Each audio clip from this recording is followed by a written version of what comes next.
Oh, a new visitor from the woods. Welcome. Are you a lost wanderer? Tired from a long journey? Then join me. Sit beside the fireplace and let me tell you some stories that may soothe your mood as you regain your strength. You all set? Good. Let's start the story with a promising mortal from the land of Shurima. His name is Aatrox. A long time ago, in the world of Runeterra, a mortal named Aatrox was born and raised in Shurima, a thriving empire in the vast desert, ruled by the great emperor Azir. Shurima may have looked like a challenging place to live in due to the harsh heat of the desert, but the society continued to grow its civilization, reaching the heights of its power and being seen as one of the fastest growing civilizations in Runeterra. With the drive to serve the nation, Aatrox eventually became a champion of the empire, showing his skills in combat along with his determination. Aatrox was honored for his service and looked at as a strong warrior of Shurima. During this time, Aatrox had served Shurima for all his life. He was a noble warrior who would not hesitate to fight alongside his fellow soldiers, leaving an admirable mark for the crowd. All of his efforts will never be in vain, because his actions earned a special spot, making Aatrox worthy of the Ascension. Curious about the Ascension? Allow me to explain it first. Ascension is a rite in Shurima that was reserved for those near the end of their life. Anyone who will undergo Ascension will be called Ascended, a term referring to humans who were altered by celestial magic. After their ascension, the Ascended can channel celestial magic through their connection to celestial entities, but not gain celestial magic themselves. Now that we are clear with Ascension, let's get back to the story. Aatrox was one of the first to be granted the gift of Ascension in the ancient times of Shurima.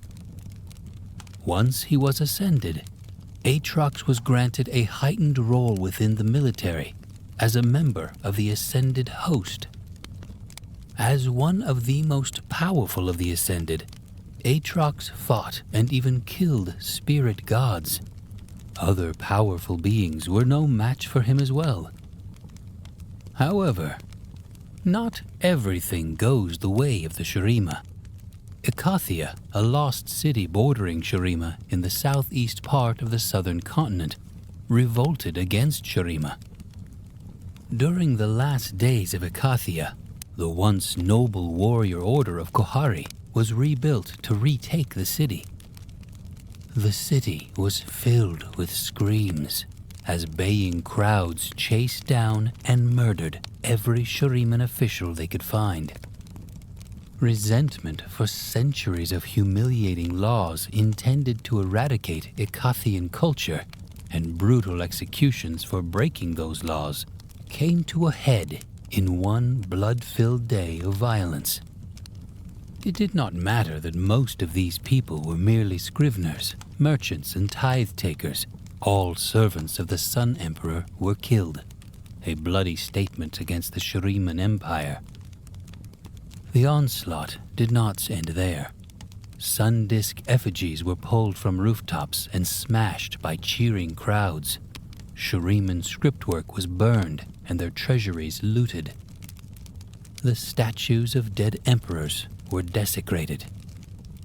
A day after the massacre, an army of stonewrights, laborers, and thaumaturges were hefting giant blocks of freshly hewn granite into place of the city's ruined walls with windlass mechanisms that crackled with magic. 10,000 men and women were conscripted to defend the city, clad in armor of boiled leather and armed with axes, picks, and spears. 3 blocks of deep-ranked infantry formed the bulk of their line. Shuriman corpses were impaled upon wooden stakes driven into the earth at its base, and flocks of carrion birds circled overhead. A silken pavilion of crimson and indigo had been raised at its summit. Robed priests surrounded it, each one weaving intricate patterns into the air with their star metal staves. It was a horrifying scenery, creating nightmares and engraving it into the minds of everyone. This rebellion from Ikathia is something that the Sun Emperor could not overlook. He turned his gaze upon the rebellious satrapy and immediately marched east. His 5 armies consisted of tens of thousands of men, with riders on golden-mounted chariots ahead of the army. Heavy wagons the size of river barks bore strange war machines that resembled navigational astrolabes, spinning globes orbited by flaming spheres, bursting with crackling lightning. Robed priests came with them, each with a flame-topped staff and an entourage of blinded slaves. At the heart of the army were the god warriors. The ascended hero Setaka requested Aatrox to aid her in fighting Ikathia, alongside the rest of the ascended hosts. Among them were Gnosis, Ta'anari, and Anakai. All of them were armored in bronze and jade. Even though Ikathians tried weaponizing the Void, Aatrox answered the call with no hesitation, aiming to help Shurima drive back the Void. The battle was long and bloody. Many perished in the war, wielding different beliefs as they went down. The Ikathians would have been overrun by the Shimerian army's might and their god warriors, if not for the combined power of their mages. It was a valiant effort for the Ikathians, but an unexpected event sealed their fate. The pavilion exploded with forking traceries of light. Arcing loops of purple energy ripped into the sky and lashed down like crashing waves. The force of the blast threw everyone to the ground. The sky, once bright and blue, was now the color of a week-old bruise. Unnatural twilight held sway. A nightmarish light, sickly blue and ugly purple, smothered the world. Pressing down from above and blooming up from somewhere far below, an abyss that bled purple light tore open amid the Shurimans, and Setaka was overcome by whipping cords of matter. She fought to free herself with wild sweeps of her blade, but the power of the Void proved too much for her. The pulsing, glowing light spread over her body like a hideous cocoon. Slick coils rising from the earth or from the very air itself reached to seize the flesh of mortals. Men and women were swept up and enveloped. Bodies dissolved as the tendrils of foul energy overwhelmed them. Indeed, weaponizing the Void backfired tremendously, as it opened more portals from the Void to the Runeterra. At the end of the battle, the territory where Ikathia once stood became a Void-taken wasteland, from where the forces of the Void attacked every life form it encountered, and all life perished. The Shuriman Ascended fought against it for years. Many godlike warriors and even more mortals died in this war. But through the heroic actions of Horak, he found a way to end Void corruption by destroying the Void hearts found far below the ground, where unknowable, beastly horrors were hidden. At long last, the Ascended were able to seal the greatest rifts, a step closer to ending the Void War. As the Ascendeds continue with their mission, they venture towards different coasts. On a battle to seal an ocean rift on the eastern coast, Syphax and Ta'anari fought for 10 days and nights and were able to drive the void back after the death of 7,000 Shuriman warriors upon the Red Shore. Once again, a lot of warriors lost their lives, and only the ascended heroes returned alive. It was a simultaneous fight against the void, and in the great battle to seal the great rift of Akathia, Sebeke and Sabake, twin ravens ascended, had their minds shattered by a glimpse of the Watchers. Even though those were some of the most affected, all the Sunborn, the Ascended who survived the war, lost something with that victory. Nightmarish memories of this world would haunt them, reinforcing their fall into Darkin. The Shurima may have won the war for now, but an ensuing bigger problem hides beneath the surface. The peak of Shurima lasted long, but it did not stay forever. Shuriman Empire fell due to the sudden death of the great Emperor Azir. Afterwards, the Ascended renamed themselves Sunborn and clashed with each other due to the lack of leadership and purpose. With a thirst for the throne, their battle brought so much devastation that the mortals eventually began to call these Sunborn Darken, an old Shuriman word, which most closely translated to the Fallen. During the war, Aatrox was an honored general who commanded several other Darken to his side in an attempt to unify them again. Aatrox was one of the 5 notably powerful Darken who fought side by side during the war and sought to bring ruin to the entire world once reunited. These Darken include Aatrox himself, Rost, Varys, Nafiri, and an unknown 5th Darken. The campaign did not go smoothly for Aatrox. He had a particular rivalry with Zolani, who utilized her talents in blood magic to puppeteer the bodies of the other Darken to her will, in an attempt to end the war. Despite having the same goal, it was obvious that their views were completely different from each other. Horrified by the methods of Zolani, Aatrox named her a coward for her ways and honed a deep, violent hatred for Zolani. In a different perspective, the celestial beings watched the Runeterra and did not like where it was heading. Fearing the fate of Runeterra, the celestial beings of Targon intervened as the aspect of war, also known as Pantheon, rallied mortals to fight back against the Darken, while Maisha, the aspect of Twilight, taught mortals how to imprison the Darken within their own weapons. Aatrox fought against Pantheon with an army of his own.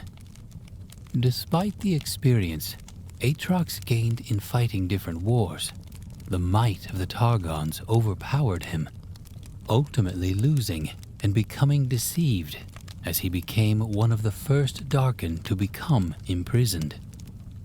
Trapped within his sword in a torturous existence, Aatrox continued to hopelessly reach out of his prison in agony. And these are his words while trapped in the cage. Darkness. The breath I cannot take plagues me. It is an emptiness in my lungs and throat, as if I had stopped mid-breath and then held my lungs cruelly waiting. My mouth open, throat hollow, unable to pull in air. My chest, the horrible tension on my thorax. My limbs and muscles refuse to move. I cannot breathe. I am choking. The pressure builds. The stillness spreads to my chest and limbs. I want to scream, to tear at my face, to wail. But I am trapped. I cannot move. I cannot move. Darkness. I must remember. I must remember. The battle. I lost control. It was foolish.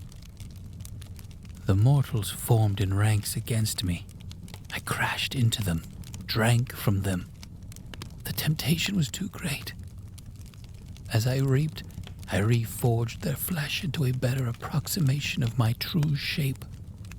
Desperately, I consumed more and more, hoping for the briefest echo of what I once was. Instead, like a fire, I burned too quickly, destroying even my host's form. Darkness. It was raining when we fought. What if the mud and filth cover me? What if I'm hidden for thousands of years, trapped in this prison? The horror of that idea feeds my panic. The battle is ending. I can feel it. I must will my form upright. I must. I have no arms or legs. The darkness binds me like a cocoon. No. I will myself upright. But I can't know if it's working. I can't know anything but the darkness. Please, let some mortal find me. Please. I beg the darkness endlessly. But the humiliation of my plea is answered only with silence. But then, I feel a mortal nearby. I have no eyes, no ears, but I can feel his approach. He's fleeing from his adversaries. He must try to defend himself. He must grasp me. Can he see me? He could run past me. I would be left here. I feel his hand grip this form, and his consciousness opens to me. I burrow into him, pulling him down. I am like a drowning man thrown into the sea by a shipwreck, dragging myself to the surface by clawing past my fellows. What's happening? The mortal screams. But he is silenced by the darkness. The endless darkness I have just escaped. And I have eyes. I can see the falling rain, the muck, the blood of this slaughtering field. In front of me stand two weary knights with spears. I cut them apart and drink in their forms, recrafting this body to my needs. They are weak. I must move quickly. I must find a better wielder, a better host. Around me are only the dead and dying. I hear their souls retreating from this world. The fighting has not ended. It's moved inside the city walls. I force my new shape, limping, crawling toward the sounds of battle, toward a better host. I roar, but not in triumph. Never in triumph. I will drink from that city, but I will achieve only a grotesque mockery of my former glory. I was shaped by the stars and the purity of my aspect. I was light and reason given shape. I defended this world in the greatest battles ever known. Now blood and ichor drips from this stolen flesh as it decays. The muscles and bones struggle, tear, and protest the abomination I have become. I take a breath. No, Aatrox, I say, my voice wet and echoing off the dead that surrounds me. We will go onward, and onward, and onward, until the final oblivion comes. A couple of years have passed. and the fall of Shurima was embedded in the history of Runeterra. Another era emerged, and they themselves have problems of their own. It may be different from the previous time, but an old one was destined to emerge once more. In a fated encounter, an unknown mortal man fled a battle, and out of desperation to defend himself, he tried to wield Aatrox's sword.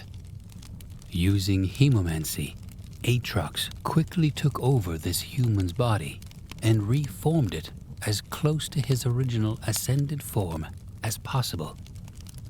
Aatrox was finally free, setting foot to the Runeterra he once knew.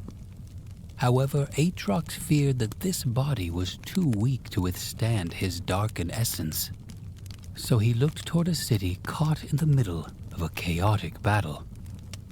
An opportunity presented itself to Aatrox, and that's when he planned to slaughter as many mortals as possible to repurpose their corpses and strengthen his new form. During the course of annihilation, Aatrox possessed many men and women over the years, learning how to take over a body instantly and feast on his enemy's flesh. It turned out to be a routine for him, with a mission to get stronger each time. Aatrox traveled the world in search of a way to return to his ascended form, but he realized that there was no escape from his prison and despaired. With that, Aatrox grew desperate and decided that since he could not truly free himself from the blade, he would instead end all of existence, including himself, in a terrible cataclysm. From a noble warrior of Shurima to a walking death himself, Aatrox marched with a new purpose. He brought war and death wherever he went, hoping to create a battle apocalyptic enough to bring oblivion to everything. Aatrox has completely forgotten his ways, and bloodlust is now engraved in his name. The name Aatrox became infamous and was feared by many. However, at some point, Aatrox gathered and led a massive army of raiders, which led them to the growing refugee settlement of Demacia, a proud, lawful kingdom with a prestigious military history. And with that, Aatrox aimed to conquer Demacia. Attacking from the sky, Aatrox faced off against Demacia's winged protectors, the twins Kael and Morgana. The twins did their best to stop the rampage, but Aatrox was just too powerful at that point in time. Take note that it was not even his full potential. Aatrox can be far more sinister than he currently was. As the twins fought him in the sky, Aatrox managed to defeat them effortlessly. He marched alongside his army towards Demacia's gates, threatening to slay everyone in sight. Seeing the terror from the eyes of the Demacians, the winged protectors must do something to save their nation. As a last resort, Morgana tapped into dark magics and summoned magical chains from the ground to restrain Aatrox. While restrained, Kael fired a blast of holy flames at Aatrox, seemingly defeating him and his army. Aatrox has fallen short, but it came with a hefty cost for the twins, especially for Morgana.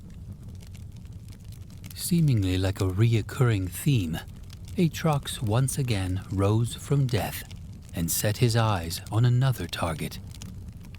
On his quest to achieve oblivion and enact vengeance against the aspects that trapped him, Aatrox traveled to Mount Targon, the beacon to dreamers, and terrorized armies of barbarians on his way there, driving them into Targonian hands. Seeking to reach the mountain's summit, Aatrox faced off against Pantheon and confronted him in a battle in the skies. Aatrox achieved what was thought impossible and stabbed his sword through Pantheon's chest, wounding him so deeply that he carved the constellation of war out of the cosmos, essentially killing the aspect. Only the aspect's host, Atreus, remained, spitting in Aatrox's face as he sneered, and left him to die of his wounds. Aatrox thought that the victory was his, but it was just a short ceremony for him. Later on, a fully recovered Atreus returned and stood between Aatrox and an army of barbarians, wielding the now fallen aspect's dulled spear and shield. Aatrox mocked Atreus for being foolish enough to face him without the powers of Pantheon, but Atreus was committed to his goal. The two of them fought once more, resulting in Aatrox casting Atreus down to his knees. Without Pantheon, it was clear that Aatrox had the upper hand, putting Atreus in a crucial state. But before Aatrox struck the killing blow, Atreus managed to awaken the residual celestial power within himself and reignited the powers of Pantheon. He leaped into the air with his regained strength and completely turned the table around. Aatrox was caught off guard. Atreus landed a fatal blow, severing Aatrox's sword arm and defeating him in the battle. A long time once again passed, and even though Aatrox had fallen multiple times, all that he needs is a host to spread violence again in Runeterra. No amount of time can completely bury the rampage of Aatrox, and eventually he gains a new host. This time, Aatrox has set his route to the northern parts of Valoran, such as the Freljord. One night, Aatrox flew across a snowstorm and appeared before Trindamir's clan, a peaceful group of hunters trying to survive in the wild. Unfortunately for them, they mistook the Darkened for their horned god, the Iron Boar. Thus, their demise stood directly in front of them. As some of the tribespeople began to kneel and pray, Aatrox immediately began to slaughter them, enjoying his return to the Runeterra. Trindamir looked on in horror. A murderous act unfolded in front of them in just seconds. As the leader of the clan, Trindamir shook his fear to save his people, raising his blade and attempting to strike. But what can a mere mortal do against a Darken who was part of the nightmares in history? Even with a courageous attempt from Trindamir, Aatrox swatted the barbarian aside and nearly beat him to death, speaking archaic words and laughing maniacally as he succumbed to his wounds. Truly, Aatrox cherished his return to the world. In the same timeline of Aatrox's revival, Zolani achieved a new host, namely Jun, the prodigy in Ionia. Aatrox sensed her reawakening from continents away, and it reignited his anger against Zolani. Aatrox's hatred for Zolani burned so deeply that he planned to wage a final war against her, to bring him oblivion, rallying the rest of the Darkened to join him in Acathia and battle Zolani. It did not take long, and Aatrox finally faced off against an empowered Zolani in Acathia, alongside the other Darken. However, Zolani's revival was seemingly on another level, and bringing more troops against her turned out to be a bad idea. Some of Aatrox's allies fell victim to Zolani's hemomancy, forcing them to fight Aatrox against their will.